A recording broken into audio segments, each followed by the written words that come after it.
Sir, ಈಗ ಮಲ್ಲಿಕಾರ್ಜುನ್ ಖರ್ಗೆ ಸಾಹೇಬರು ಅಸ್ಸಾಂಗೆ election ಕ್ಯಾನ್ವಾಸ್ಗೆ ಹೋಗಿದ್ದರು. ಶ್ರೀಭೂಮಿ ಅನ್ನೋ ಡಿಸ್ಟಿಕ್ಕಲ್ಲಿ ಕ್ಯಾನ್ವಾಸ್ ಮಾಡುವಾಗ ಅವ್ರು ಏನು ಹೇಳಿದ್ರು? ಸರ್ಪ ಬಂದರೆ ಹೊಡೆದಾಕಿ ಅಂದರು.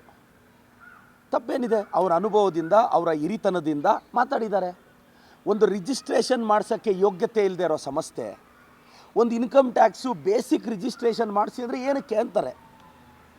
ಬೇಸಿಕ್ ರಿಜಿಸ್ಟ್ರೇಷನ್ ಮಾಡ್ಸೋಕ್ಕೆ ಯೋಗ್ಯತೆ ಇಲ್ಲದೆ ಇರೋ ಸಂಸ್ಥೆ ಹಿಂಗೆ ಮಾತಾಡಿದ್ರೆ, ಏನಾದರೂ ಮಾತಾಡಿದ್ರೆ ಸಾಕು. ಅಲ್ಲಿ ಶ್ರೀಭೂಮಿ ಡಿಸ್ಟಿಕ್ಕಲ್ಲೂ FIR ಆಗಿದೆ. ಇಲ್ಲಿ ನೆನ್ನೆ ಅವ್ರು ಯಾರೋ ಜಯನಗರ MLA ಅನಿಸು CK ರಾಮಮೂರ್ತಿನ ಅವ್ರನ್ನ ಕಾನ್ಸ್ಟೇಬಲ್ ಮಾಡಿ ಇಟ್ಕೊಂಡ್ಬಿಟ್ಟಿದ್ದಾರೆ. ಈ ಸ್ಟೇಷನ್ಗಳಲ್ಲಿ SB ಅಂತ ಇರ್ತಾರೆ, ಹಂಗೆ CK ರಾಮಮೂರ್ತಿ ಅವ್ರನ್ನ ಕಾನ್ಸ್ಟೇಬಲ್ ಮಾಡಿ ಇಟ್ಕೊಂಡ್ಬಿಟ್ಟಿದ್ದಾರೆ.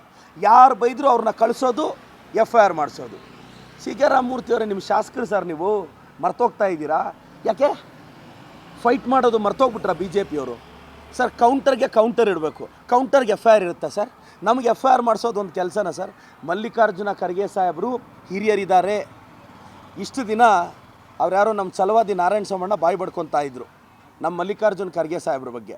30-40 ವರ್ಷ ನಮ್ಮ ಮಲ್ಲಿಕಾರ್ಜುನ ಖರ್ಗೆ ಸಾಹೇಬ್ರಿಗೆ ಬಕೆಟ್ ಹಿಡಿದು ಬೆಳೆದ್ಬಿಟ್ಟು ಈಗೇನೋ ವಿಪಕ್ಷ ನಾಯಕ ಆಗಿ ಅವ್ರು ಬಾಯಿ ಬಡ್ಕೊತಿದ್ರು.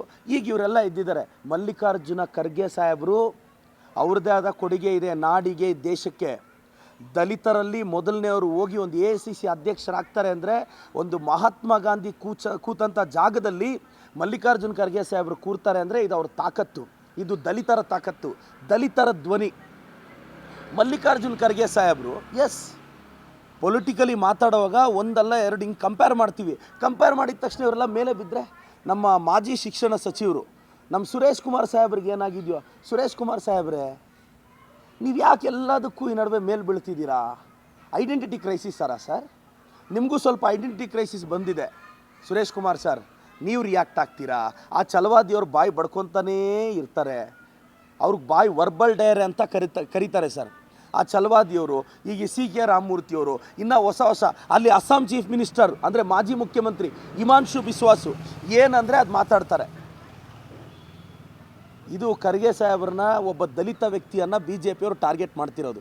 BJP ಅವ್ರಿಗೆ ದಲಿತರನ್ನ ಕಂಡ್ರೆ ಆಗಲ್ಲ, OBCನ ಕಂಡ್ರೆ ಆಗಲ್ಲ, ಅಲ್ಪಸಂಖ್ಯಾತರನ್ನ ಕಂಡ್ರೆ ಆಗಲ್ಲ, STನ ಕಂಡ್ರೆ ಆಗಲ್ಲ. ನಿಮ್ಗೆ ಯಾರನ್ನ ಕಂಡ್ರೆ ಆಗುತ್ತೆ ರೀ? BJP ಅವ್ರಿಗೆ ಯಾರನ್ನ ಕಂಡ್ರೆ ಆಗುತ್ತೆ?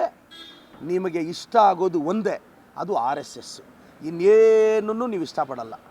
ಹೋಗ್ಲಿ, BJP ಅವ್ರಿಗೆ ಒಂದು ಕ್ವಶನ್ ಕೇಳ್ತೀನಿ. ಬ್ರಾಹ್ಮಣರ ಮಕ್ಕಳಿಗೆ ನೀವೇನ್ರಿ ಮಾಡಿದ್ದೀರಾ? ಬ್ರಾಹ್ಮಣರ ಮಕ್ಕಳಿಗೆ ಏನ್ರಿ ಸಹಾಯ ಮಾಡಿದ್ದೀರಾ? ನಾವು ದೇವಸ್ಥಾನದಲ್ಲಿ ಪೂಜೆ ಮಾಡೋ ಪೂಜಾರಿಗಳ ಹಿತಕ್ಕೆ ನಮ್ಮ ಕಾಂಗ್ರೆಸ್ ಗೌರ್ಮೆಂಟ್ ಸ್ಕೀಮ್ ತಂದಿದೆ. ಬ್ರಾಹ್ಮಣರಿಗೆ ಏನೂ ಮಾಡಿಲ್ಲ, ಬ್ರಾಹ್ಮಣರ ಮಕ್ಕಳಿಗೆ ಏನೂ ಸಹಾಯ ಮಾಡಿಲ್ಲ. ಸುಮ್ಮನೆ ಒಂದು 20 ಸೋಷಿಯಲ್ ಮೀಡಿಯಾ ಪೇಜಸ್ ಹಾಕ್ಕೊಳ್ಳೋದು, ವಾಟ್ಸಪ್ ಯೂನಿವರ್ಸಿಟಿಗಳು ನಿಮ್ಮನ್ನು ನೀವು ಪ್ರೊಜೆಕ್ಟ್ ಮಾಡ್ಕೊಳ್ಳೋದು. ಏನು ಮಾಡಿದ್ದೀರಿ ಹೇಳಿ? ನಾನು ಒಂದೇ ಕ್ವಶನ್ BJP ಅವ್ರಿಗೆ ಕೇಳೋದು, ಹಿಂದೂಗಳಿಗೆ ನೀವೇನ್ರಿ ಮಾಡಿದ್ದೀರಾ? ಏನ್ರಿ ಮಾಡಿದ್ದೀರಾ? ಏನು ಮಾಡಿದ್ದೀರಾ ಹಿಂದೂಗಳಿಗೆ? ಬ್ರಾಹ್ಮಣರಿಗೆ ಏನಾದರೂ ಸಹಾಯ ಮಾಡಿದ್ದೀರಾ? ಇಲ್ಲ. ಲಿಂಗಾಯತರಿಗೆ ಏನಾದರೂ ಸಹಾಯ ಮಾಡಿದ್ದೀರಾ? ಇಲ್ಲ. ನೀವು BJP ಅವರು ಹಿಂದೂ ವಿರೋಧಿಗಳು. ನೀವು ಹಿಂದೂಗಳಿಗೂ ಏನೂ ಮಾಡಿಲ್ಲ. ಸುಮ್ಮನೆ ಕೋಮು ಗಲಭೆ ಇಟ್ಕೊಳ್ಳೋದು, ರಾಜಕೀಯ ಅಧಿಕಾರಕ್ಕೆ ಬರೋದು ಅಷ್ಟೇ. 400 ಪಾರು 200 ಪಾರು ಆಯಿತು. ಅಭಿ 100 ಪಾರಾಗುತ್ತೆ ಅಲ್ಲೋ ಗೊತ್ತಿಲ್ಲ 29ಅಲ್ಲಿ ಸರ್.